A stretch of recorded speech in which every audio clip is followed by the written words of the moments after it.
We are live, but I got to get my phone.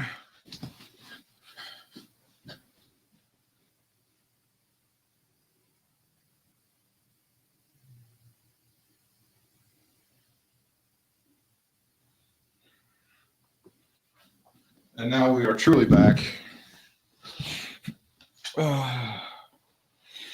Don't worry, I was watching some of the coverage. Of what? Super Bowl 55 on CBS.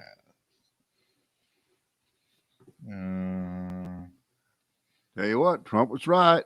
The ratings were down for the Super Bowl because Trump wasn't president. Trump's not president. I'm not going to watch the Super Bowl. That's right. There you go. That's what happened. Nobody was watching.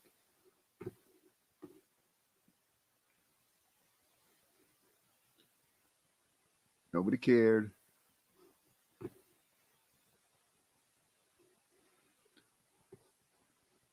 Okay. I'm all shared up. And I'm booed up too. Booed up. Diddy Biden.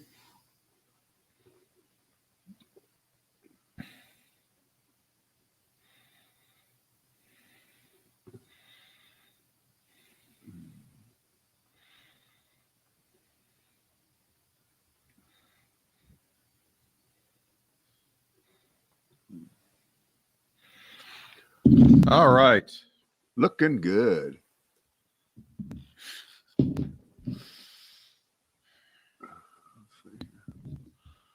Yep. Okay. Ready? Ready. Okay. It is the Brad and Britt cast. It's our second one this week, and we are live late in the afternoon, 5 o'clock Eastern hour, due to reasons I really don't want to talk about. It would just get us all in trouble. We'd all would be hauled in front of a magistrate. We just take our word for it. We need to do this today and tomorrow, and then it's nothing personal. It's that's right. Personal. Hey, we didn't do yesterday. We didn't bid farewell to Lou Dobbs. Aren't you sad that Lou Dobbs is gone, Brad? No. He should have never been there in the first place. He should have been fired 30 years ago out of the business and never worked again. So there's just nothing more to be said. And remember, it means nothing. It doesn't get Fox out of their hole that they're in right now. It doesn't end lawsuits. It doesn't do. Lou Dobbs can still be impeached, even though he isn't on at 5 o'clock every day on the not heavily watched Fox Business Network. It means nothing. It means nothing.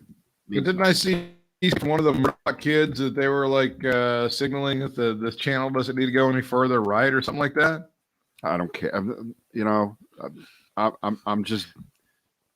checked out on that kind of stuff. I mean, we've got shit to take care of this afternoon, Britt.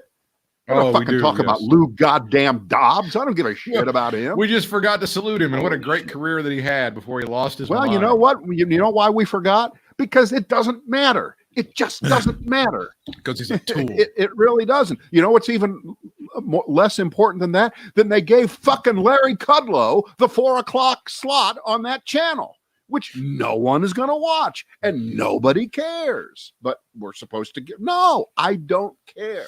I don't care. It seems very, very dumb.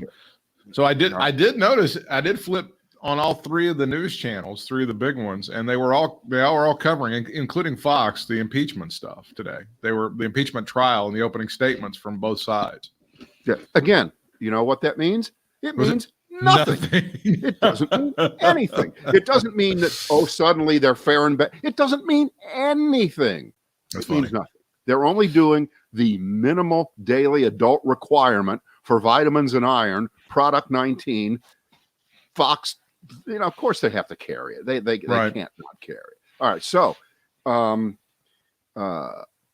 the presentation early in the afternoon by the Democrats from the House was very well done, very well coordinated.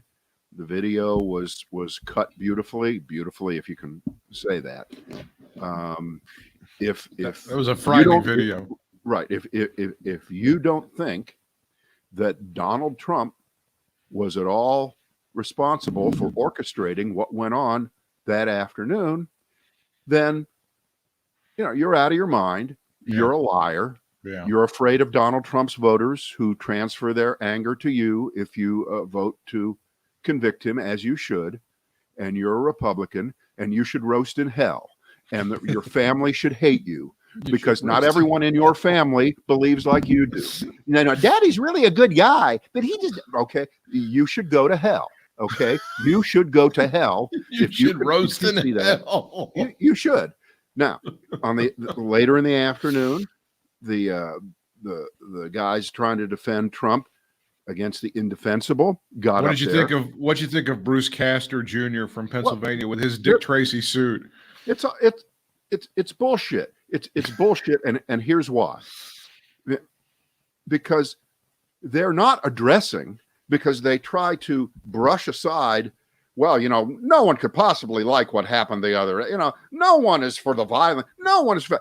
That being said, no, that you don't get to just stop right there and say, well, that happened. That really does go to our theory from the other day, which is they're really going with the stuff happened that people did in a building. Now, let's talk about how Donald Trump's rights are being violated, because that's the only thing that matters. And let's see if I can lie and cherry pick the words of some law professor, the one in the country. This is the famous 99% of climate scientists believe. And then we're going to find the one who says the opposite. And we're going to do it in such confusing, jargonistic language. You notice the clarity that the Democrats were able to present their arguments with?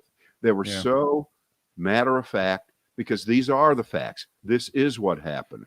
And Donald Trump did tweet this in the middle of the afternoon. And the timeline is brutal to him. There is no way to get out of it. The video was so good at that, the way that they cut the stuff in with the tweets and his statement and everything. I thought the video was amazing at that. Right. And there's no way you can back out of that and then try to throw in the lies about, he was really upset by the violence. He really wanted to stop it. No, he didn't. He didn't do anything for hours and hours and hours. Right.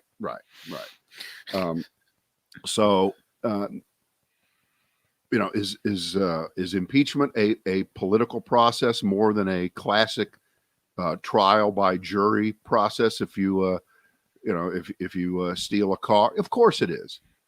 Nobody's arguing that. But the Trump defense is that there are no important facts associated with what happened, not just on January 6th, but in the months leading up to January 6th. And here's the wonderful circular argument. I'm sure I won't be the only one to figure this out, okay? One of the lawyers said, and they referred continually to Trump as now being the former president. He's a private citizen now. Holy shit. And so therefore he can't be impeached. But the very essence of what's happened in the last few months is that former president denying that he was the former president, saying that he was still the rightful president, and that everyone who likes him needs to do whatever it takes. You've got to get in there and fight. And no one can mistake the words fight and the associated violence that came along with it, not just on that day, but leading up to it. What happened in Michigan 8 months ago at the State House there, all those kinds of things. That was all Trumpism. That was like trying out the show in New Haven before you bring it to Broadway, right? Soft open. Right. Soft open up in New Haven, and then maybe we'll do Hartford and then bring it to Broadway if it works. And the problem, and I wouldn't want the job of trying to defend Trump on this, but the demeanor of that one, just an asshole.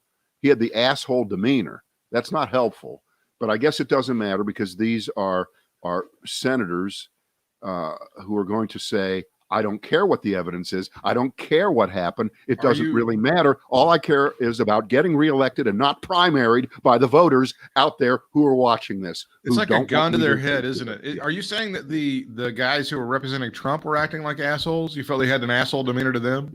Oh, absolutely. Bruce Castor and that Schoen guy. Yeah. And remember, those people had not met each other until I think 48 hours ago. Right. I believe those two people had not made contact with each other until 48 hours ago. Well, to be fair, Tom Brady didn't know any of the Buccaneers, and they didn't have a lot of time to practice. Yeah, that's true. They were able to put together a good team. That Gronkowski guy was a complete stranger to him. He had no idea about Well, besides him, none of the other people. I love this story. We have one of the lawyers, one of these three guys, who sued Trump last year. Michael T. Van Der Veen sued Trump, accusing him of making repeated claims that mail voting is ripe with fraud, despite having no evidence in support of these claims. So this lawyer, get this straight, this lawyer now defending Trump, sued him last year because this lawyer at that time knew that Trump was full of shit and lying about mail-in votes, which again, those mail-in votes were much of the basis of the complaining and the predicate for saying, if I don't win this election, it's because it was fraudulent. And if a bunch of votes show up after election day and get counted, then that's total fraud. He knew that was a lie. This lawyer knew that was a lie last year, but now he's defending Trump. He's on the team. I guess this is proof that if you pay a lawyer enough, and I don't think that Trump pays his lawyers very well, but we'll pretend for the sake of the argument, if you pay a lawyer enough money, he can take either side of an argument, right? I can argue either way. That's true. That's absolutely true. Right. So this lawyer, was Donald Trump lying last year when he said mail voting was rife with fraud, or is he defendable now in using that as part of the basis for saying the election was fixed? You were robbed, Trump voters. It was taken away from you. It wasn't taken away from me, Donald Trump. It was taken away from you. And these lawyers were all in on that concept. Also, this is about disenfranchising 74 million people, which what he's really saying is if Donald Trump, for some godforsaken reason, can't run again in 4 years, then these poor 74 million will be deprived of their constitutional right to vote for whoever they want. Remember, everything I'm saying, paraphrasing what, completely ignores an attempt to overthrow the constitutional government of the United States. With violence, with guns, and with ropes. And I guess, I guess, they've got hours and hours to kill here, okay? And so with hours and hours to go, they just can't, rerun Matlock, okay? They got to have new material. I would. When I was living in Eastern North Carolina, that show was filmed in Wilmington, and you'd see it on the big Sheraton going down College. I can't remember the big street there, Market Street or something in Wilmington. Wilmington watches Matlock Wednesday nights at 8:00. What are you fuckers doing? I can't imagine anything more boring than sitting with a ballroom full of people watching that stupid show and pretending that it supports localism in some way, shape, or form. Right. I can't imagine that. Yeah. Jesus. Hey, Family Feud at 7 and 7:30 on Channel 45. I don't know what the fuck's going Your on. local station. Yeah, I know. I would like to point out, I'm looking at this one congressman. I did not know his name before today. Joe Neguse. Joe Neguse was one of the guys. He's so tremendous. Good. Brilliant. And I'm going to tell you something. This is some of the stuff that Donald Trump puts out there. Some of the shit that he throws down on the ground. It fertilizes some amazing flowers that you see. And Joe Neguse is part of the greatness of America. He had two Eritrean parents who met in Bakersfield. They moved to Colorado, lived all over Colorado. They raised this son who goes to the University of Colorado, gets his BA, gets his JD from the law school there at University of Colorado, works his way up, and now this man sits and he's going to be one of the guys that's prosecuting Donald Trump in the United States Senate. And I mean, that's America. That to me is an American success story. That's part of American exceptionalism. You can give all of that side. The MAGA guys, they think American exceptionalism is being able to belch down a six-pack before a NASCAR race and throw some chicken wings at somebody, and then, grab some twist ties and go up and try to kill Mike Pence and lynch him. I think that's part of the greatness of America, that guy who very, very humble roots, he's up there and he's going to be prosecuting a case on formerly the most powerful man in the world, right? Yeah. Let's try to figure out, considering what we've seen the last couple months or the last month of the video, that we've seen different clips. We saw when the New Yorker guy put out that incredible 45 minutes or so of video and other things, and a lot of that showed up today in the first 13 minutes. But you got to think that there is a ton of stuff that's still sitting in the back room or on the cutting room floor that we're going to see. And I would think, and what was missing from that today, if you'll notice, is an emphasis on a lot of regular people saying it was Donald Trump who did it. And I'm not just talking about a couple of clips of someone out there at the Capitol watching Trump on their phone, and then they juxtapose that with the violence immediately, right? I mean, there was a little bit of that, but that's an important part of this. That's the connection to make you understand that this was all by, for, and of Donald Trump's doing. This was in service to him. This was all it was. It was nothing more, nothing less. If Donald Trump hadn't been in Washington that day, if he'd been in Florida playing golf, would that have happened? No. If it just wouldn't have. It was all about Trump. And the defense on this opening day was all about, yes, it's all about Donald Trump's rights being violated. Let's go back into history and cherry pick one example of some British guy saying in the 1600s that impeachment only applies to someone currently holding office. And again, think of that. They were going hot and heavy with that one, that you cannot impeach somebody who's a, quote, private citizen. So let's look at the timeline here.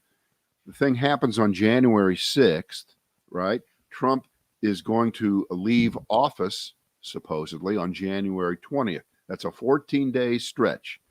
So the idea that you could have a full-blown impeachment trial was impossible, especially with Mitch McConnell saying, I'm going to try to run out the clock here as best I can. Absolutely. If you want to do something after January 20th, have at it. All right. So what they did was, they passed the impeachment articles on the 13th, right? Midway between the 6th and the 20th.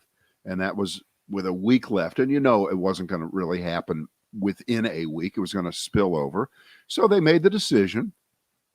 McConnell agreed to this. And McConnell had already said, and he was, remember, the first cut of that video today. The first thing that came up was Mitch McConnell saying Trump did it. And Trump's responsible. That was the opening line of that video. So again, they're playing both ends against the middle. We're going to delay, and you can't impeach him. It's too close to the end of his presidency.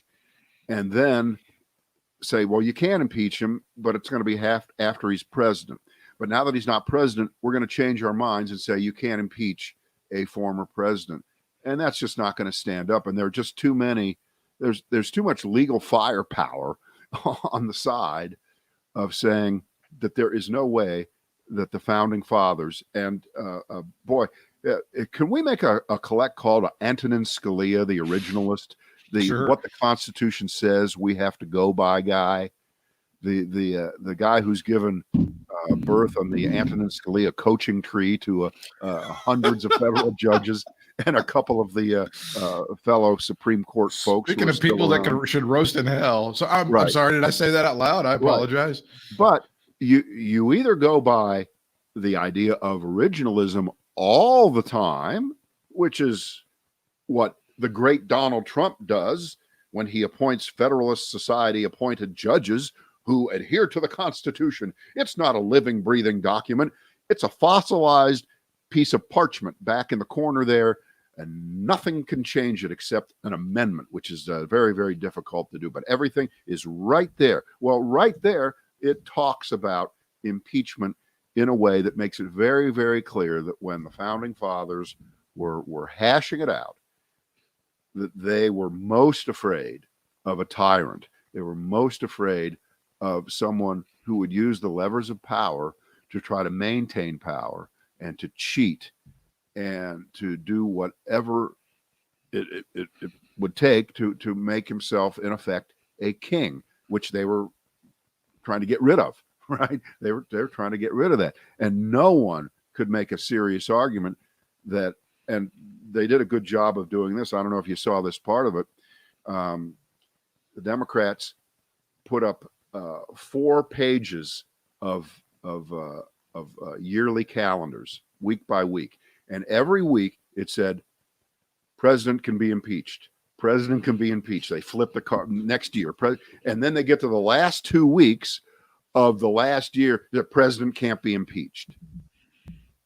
President can't be impeached. Now, and of course, the founding fathers, of course, they had no intention of ever setting up. The Democrats very cleverly called it a January exception. There is no January exception in the Constitution. They kept saying that over and over again. I thought that was very smart of the guys on that legal team, Raskin or whoever it was that was saying that. It was fantastic. Yeah, no, they were well prepared, considering the lack of time they had to prepare, and I caught the first half hour of the defense of Trump. Then I went into the store, and that first half hour, it sounded like a lot of ad-libbing and riffing by that first guy. He was Bruce Castor. Is that the guy you're talking about? He was trying to get his footing. Didn't have it really well prepared. Bruce Castor Jr. is a very interesting character. Like I said, they had a very interesting profile of him in the Washington Post with those Dick Tracy kind of pinstripe suits that he likes to wear. He's very flashy guy. Who's this Dick Tracy person? Well, you see, Madonna made this movie, and it was only 30 years ago. Yes, it was the Madonna movie with Warren Beatty, right? That was only 30 years ago, so that should be right at top of mind for most everybody. Welcome to the real world. Everything you like is now 2 generations back. Okay, that's true. Deal with it, live with it. It's so true. Don't argue with it. Just forget about it. There you go. You can like the Oakland Raiders, the Los Angeles Raiders, now the Las Vegas Raiders, all you want, but everything you like about them is 12 coaches ago, 3 cities ago. Right? So if you think that you're breaking news that I'm living in the past, sir, then you would be sadly mistaken. I'm quite aware that I'm living in the past on several elements, sir. Yeah. So. No, so the guy that sounded like he was kind of just trying to get some footing and riffing and trying to find his way. Is that what it sounded like to you? That's what it sounded like to me. But I'm sure that the reviews will be, oh, he crushed them. He hit it out of the park. He destroyed any pretense of legitimacy to this. It should be called off right now. Send everybody home. Get everybody. So there was no way that Donald Trump should be impeached. No way. And of course, that's not true. But this was about feeding red meat to Donald Trump's voters. That's all this was. It was a political speech that he was making, that they were making over and over and over again. That this is not respecting the will of the voters. They use the word disenfranchisement multiple times. Okay. Listen. And that's not what this is about. So you either have the false use of disenfranchisement, or you believe in accountability. The two don't meet together, do they? How much red meat can you feed? These people, their colons are impacted with pounds and pounds of red meat already. How much more can we shove down these people's throats? You ask the question, and you know the answer. There isn't enough meat in the world. Yeah. The answer, my friend, is blowing in the wind. Yeah. I'm not sure. If that was their point, to go ahead and feed these people the aggrievement shit about how terribly Donald Trump's been treated and how his First Amendment rights have been abridged and how this is just, have they made the argument? And I assume they have, that the only reason the Democrats are doing this is because they know that Donald Trump can win in 2024. They're just trying to disqualify him from office. Well, have they said that yet? I didn't hear those exact words, and they might have been said, but this idea of denying Donald Trump his God-given right to run again in 4 years, that's the most important thing. And by the way, remember, what was being argued today theoretically was not Donald Trump's specific culpability here. It was whether there should actually be a trial. Exactly. So you could make the point. You could make the point that the Republican guys were more zeroed in on that because they got nothing else, right? That's right. Absolutely. But the Democrats were able to encompass that within a broader argument, and the vote was 56-44, and there will be a trial. No, everyone isn't going to be going home. So, yeah. So 56-44 means they got what, 4 or 5 Republicans, the usual suspects, the traitors. Sure. Right. To at least. But do you think now? Don't you think somebody who's I point the finger at Lindsey Graham on this a lot? Don't you? Even though he's not a literal, figurative part of the defense for Donald Trump, don't you think he's in contact with these people, trying to give them some great legal advice going forward? The Bruce Casters and the Shones and the Van de Vleen, whatever that guy's name is. Don't you think he's trying to give them some tips? I don't know. I don't know. I mean, Lindsey Graham, keep in mind, he's been a senator for what, 20 years, 25 years. So he really hasn't done this kind of work.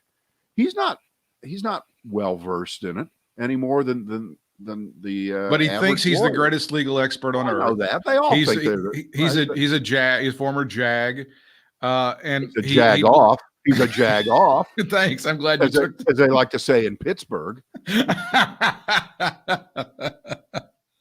So and he feels like at any given, some of the time he'll mildly excoriate the president, but then he feels like he needs to rush in and save him, like all the time. And that it just feels like to me there's got to be some conference call like, hey, you guys got to do this, you guys got to do this, and make sure you say this tomorrow, and make sure you lead off with this, and make sure that it feels like that's the sort of shit, the kind of slimy worm that guy is. Right, that feels like the shit that he would be doing. Now, I'm not trying to be cute here, but let's face it, Lindsey Graham has a lot of issues that he's not sure sometimes what side he comes down on in many areas of, how should we say it, life. So clever. And this may be being expressed at this level, and that's all I'm going to say. That's all you're going to say about that? I'm going to say, because I don't want you to get sued. No, I don't want to I don't want to get sued. He's a public figure. Holy shit. Oh my God. Are you kidding? I do like the fainting and the clutching of pearls among Republicans over the Lady G comment. Apparently they were upset at Jen Psaki because sometime last year she had a tweet where she called him Lady G, and apparently this is the most homophobic thing that's ever happened in the history of the world. You're familiar with this story? No, I'm not, and it sounds again like nothing, as nothing as it clearly is. You'd be insulting nothing if you called this nothing. To be honest with you, nothing would sue you for being slandered because it's not even in the realm of that. So there's clearly going to be a trial. I don't know if any hearts and minds are going to be persuaded. I don't see how you could watch that video, I mean, with an open mind, which of course these people don't have, and not go, yeah, you know what? It looks like Donald Trump may have inspired these people to commit violence to a bunch of people. That may have been what happened. Yeah, but he's a private citizen now, and he should be left alone. And another tent pole that these guys were trying to stick into the ground defending Trump was how, if this goes forward and it's unmistakable. I would assume this is going to be pointed out by other people besides me. I haven't seen any analysis yet, but it really stuck out to me. The first guy made the point that if this trial goes forward, and if Donald Trump were to be convicted, that this would divide the country worse than at any time in American history except one other time.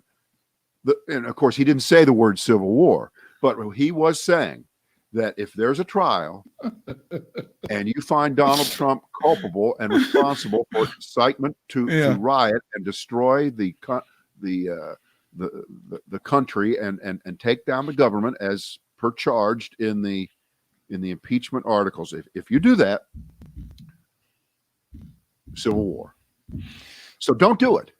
Don't do it. Who was saying that? Who was saying this? The first, whoever the fucking first guy. That was Bruce. I think that's Bruce Castor Jr. I think it's the guy you're talking about. I don't even want to say their names. It's just the guy. We don't even want to dignify. No, they don't deserve it. You know, so you came on to fucking defend Trump the last week before because he's desperate. He had nobody left. Okay, and you come along. You suck. So Trump deserves no. I just want to be clear about this. We don't want to divide the country worse than it's ever been divided. Now, I'll take you at your word on that, Mr. Castor, since the Civil War. But yet in the Republican Party, what we have to do is worship the statues of the people who divided the country so badly back during that time that you don't want to go back to. Is that am I getting that straight? Did I make the case for that? Well, I believe that would be just one obvious, ridiculous. Yes. How rich is that kind of comment to dare use the word unity when a guy who tried to destroy the country and split it apart even more than he has for the last 5 years, as his political brand is just that, for you to stand up there and lecture everyone who really is following the Constitution, to say, if we follow the Constitution and we hold Donald Trump accountable, and the video and the testimonial evidence is overwhelming, if we do that, we will cause a civil war. So, bottom line, Donald Trump should be left to walk. He should be let go. He should be let free. He should not be hassled. How dare you people do that? This is just part of, here's another little nugget. This is all coming to me as I think about the things that he was trying to use at some level to defend Trump. This was all about a nonstop attempt to discredit and impeach Donald Trump. And remember, the Democrats have this highly produced, well done, I don't know, maybe even the folks at HBO may have even helped, I don't know. The 13 minutes that cuts Trump speaking in with all the violence and that. And the only piece of video that I saw, they maybe had more, but they came with a super cut, which means bang, bang, bang, bang, of about 7 to 10 Democrats over the last 4 years saying that Trump should be impeached. No, Maxine Waters, he should be impeached for this. He should be impeached for that. And that supposedly, therefore, discredits this actual impeachment for the near destruction of the democracy of the United States, the government. So because, and it's funny because I looked this up earlier, and I don't have the article in front of me. It's in here. I'm not going to poke around to try to find it, but it was from 2017, and it went back through the history of about the last 8 presidents, and every one of them was told at some point or another by somebody in Congress over and over, you need to be impeached. Jimmy Carter should be impeached. Reagan should be impeached. The Bushes should be impeached. Clinton was impeached. And that was really important. Okay. That really threatened the country. Obama should be impeached, right? George W. Bush. So the thought that you could defend against Trump being actually impeached by using clips of other folks in the past who are Democrats, who I'm sure if we figured out exactly what they were all saying were the reasons Trump should be impeached these last 4 years, they were probably right, okay? but we couldn't impeach him every day of the year. We couldn't nail his ass in the impeachment world every time. But he did lots of things that were extra constitutional. Correct. That probably did deserve impeachment. So again, if that's your defense of Trump now clearly legitimately being impeached and being held accountable, that there were other moments that you're going to unilaterally decide without any evidence, prove that this was just the culmination of the political and democratic attempt to take down Donald Trump, as opposed to the 4 or 5 year total attempt to trash the Constitution by Donald Trump. Let's put one on one side of the scale and the one on the other side of the scale, which right now is on trial. The Democrats who casually said Trump should be impeached for that. He should be impeached for putting kids in cages. He should be impeached for knuckling under to Putin and saying that he believes Putin over our intelligence. Those were all moments. Recall those now, where people would casually say that. Of course you do. Everybody does, and that has nothing to do with the fact, except that they were legitimate moments to undercut what's going on now. Every president faces heavy political opposition. Every president thinks that they can get away with things, but no president has ever done it the way Trump has, and no president has ever done so many impeachable things within the realm of one presidency as Donald Trump. So, well, it seems fair that there were no armed goons going inside the Capitol, breaking windows and trying to kill legislators until he held a rally, and then just coincidentally, right after that, a bunch of people who follow him charged into the Capitol, tried to murder some legislators. I mean, that's an amazing coincidence. We've had presidents do a lot of stuff. I think bombing Cambodia was a really bad thing that Richard Nixon did. I think that the Iraq War and George W. Bush ramping up and potentially lying about weapons of mass destruction in Iraq, I think that was a really bad thing. This seems way worse. To me, it seems like an attack on democracy itself that hadn't been orchestrated by people since, I don't know, the British 200 years ago. The Capitol had not been looted and sacked like that since an opposing force, an enemy of the United States called Great Britain, attacked the United States. He did it.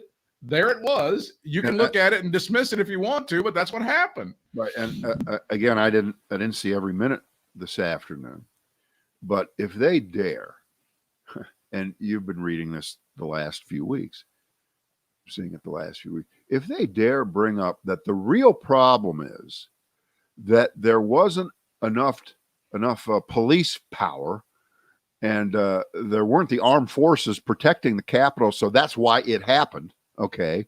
If there would have been the kind of military force that Trump wanted to use all over the country during the summer, if that would have been used at the Capitol, then they could have controlled everything. That's not the point.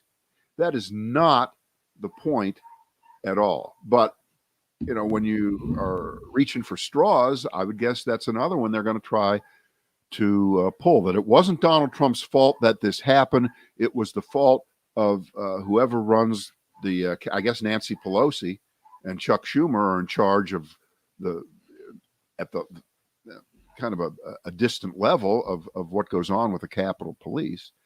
But the fact that Trump sat there for hours and never picked up the phone and never inquired about the National Guard getting in there as quickly as possible to secure the place and clear it out, that supersedes just about everything. It's on you, buddy. It's on you. You did it. You own it. And this idea that somehow if you hold people accountable for their actions, that's dividing America. Right. I love that. I love the fact that if somebody does something, but if you just let them get away with it, that's going to unify us. Yeah. But is that really an argument that's to be made? Yes. Well, and by the way, from a technical standpoint, the first part of what you just said, is true. If Donald Trump is held accountable and convicted, the Trump people have already shown they're crazy, they're nuts, they're blindly loyal to him, and we don't know what would happen. It's very possible maybe nothing would happen. Maybe that would be the wake-up call. And you can slap me for saying, "Oh, this will finally be the one thing," because it never is the one thing. I understand. This will be it. Right. If you would have said 3 years ago, after the first year and a half of crap, said, "You know what would really change the minds of these Trump people? If Donald Trump were to be impeached and convicted for trying to overthrow the government, maybe his supporters might understand that they made a bad bet on a bad guy." We would have said that. We would have thought that was true. But look at where we are right now. Clearly, if he is convicted, and he's probably not going to be, right? Only 6 Republicans today voted to continue and say that the trial itself is constitutional. Just 6. And the other ones, again, we don't know whether there are still 10 or 15 or 20 who didn't show their hand today because they didn't need to, because they didn't need to show their hand so far, and they know that Trump did this. This isn't a question. So they're all lying. The people voted to discontinue this impeachment trial because they think it's unconstitutional. Most of them are lying. They know better. So are they holding back at any level? And this is a stupid question. You can just smack me for even thinking. When the evidence is presented so well by the House impeachment managers, and it becomes so obvious that Donald Trump really was culpable, that they will vote to convict him. Of course, that's not going to happen. But you got 6 now. If you get to, actually, even 6 is a lot. If you get up to 10 and Trump is, quote, acquitted, right? That is hardly a clean acquittal at all. I know it's enough for Donald Trump to do a John Gotti sack dance down there at Mar-a-Lago, like John. And again, I looked up to see what Gotti did after he got acquitted at one of his trials. Okay, what did he do? Well, he apparently he had a relationship with one of the reporters from the New York Daily News, and so the guy from the Daily News says, "Well, when did you know you were going to get acquitted on this?" And his quick answer was, "Oh, the minute I got arrested." All right, that's his first smart aleck answer. Sure. And then the other thing was he had a bet with the reporter that said, "If I get acquitted, I'll buy you 2 lobster dinners." So apparently he made good on it. So the difference between mob boss John Gotti and mob boss Donald Trump is he really does pay off his bets. He really does pay off his debts. Okay, better than Trump. Okay, that's a very low threshold you're setting there. I understand that, but Gotti, more of a man of his word than Trump. Well, it makes sense to me. Yeah. All right. I think we're deep enough in this for day 1 of the big trial here. We'll be back at you for day 2, same time, 5:00 tomorrow afternoon, guys. And thank goodness there's going to be a day 2, right? Thank God there is. That's for sure. Thank goodness. All right.